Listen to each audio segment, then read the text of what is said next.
Together for തൃശൂരിലേക്ക് ധനസഹായം നൽകി Manappuram foundation. 100 കുട്ടികൾക്കായി 10 ലക്ഷം രൂപയാണ് നൽകിയത്.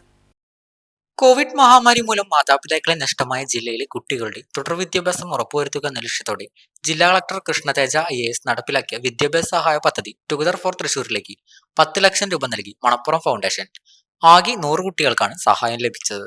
മണപ്പുറം ഫിനാൻസിന്റെ സരോജിനി പത്മനാഭൻ മെമ്മോറിയൽ ഓഡിറ്റോറിയത്തിൽ നടന്ന ചടങ്ങ് Manappuram foundation managing trustee VP Nandakumar ഉദ്ഘാടനം ചെയ്തു. രക്ഷിതാക്കൾ നഷ്ടപ്പെട്ടവർക്ക് പഠിക്കാനും അവർക്ക് വീട് നൽകാനും ഒരു സഹായം അഭ്യർത്ഥിക്കാനാണ് വന്നത്. ഇപ്പോൾ ആലപ്പുഴയിൽ ഡിസ്ട്രിക്ട് കളക്ടർ തൃശ്ശൂരാണ് വരുന്നത്. അപ്പോൾ ഞാൻ അദ്ദേഹത്തോട് ചോദിച്ചു, ഇത് ഡിസ്ട്രിക്റ്റ് വേറെയല്ലേ എന്ന് ചോദിച്ചു. അപ്പോൾ അദ്ദേഹം പറഞ്ഞു, ഡിസ്ട്രിക്റ്റ് വേറെയാണെങ്കിലും സേവനം എന്നതിന് അതിരുകളൊന്നും ഇല്ലാന്ന്. അങ്ങനെയാണ്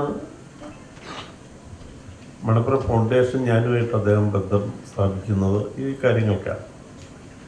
അദ്ദേഹം കുറച്ചു കാലം കഴിഞ്ഞപ്പോൾ Thrissur district കളക്ടറായി.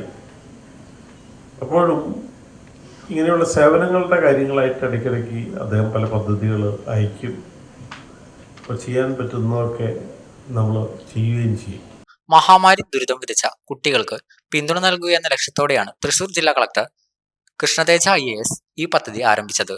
Manappuram foundation CEO George D. Das, Manappuram finance limited executive director doctor Sumitha Nandan, Manappuram foundation general manager George Meroli, Chavakkad taluk tahsildar Kishore TP, Thrissur ജില്ലാ programme manager doctor P. Sajeev Kumar, Kottayam Daya palliative care chairman PM Jayakrishnan, Punnayurkulam ഗ്രാമപഞ്ചായത്ത് പ്രസിഡന്റ് ജാസ്മിൻ ഷഹീർ എന്നിവർ ചടങ്ങിൽ പങ്കെടുത്തു.